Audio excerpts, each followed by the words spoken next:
हरिओम सर्वांना. आज बघणार आहोत आपण लॉ ऑफ अट्रॅक्शन. आकर्षणाचा सिद्धांत. जसा विचार करतो तसं घडत असते.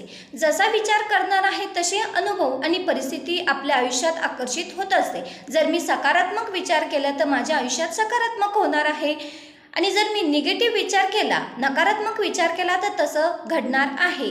तर लॉ ऑफ अट्रॅक्शनची काही तत्त्व आहे. पहिलं तत्त्व आहे, त्या गोष्टीवर तुमचा ठाम विचार पाहिजे. मी यशस्वी होईल हा ठामपणे विचार केला पाहिजे. त्यानंतर दुसरं तत्त्व आहे विश्वास. त्या गोष्टीवर माझा ठामपणे विश्वास पाहिजे. थर्ड स्टेप्स आहे, त्या विश्वास ठेवल्यानंतर भावना, त्याच्याशी तुमची भावना कनेक्ट केली पाहिजे. मी यशस्वी होईल ही मनातून सकारात्मक भावना पाहिजे.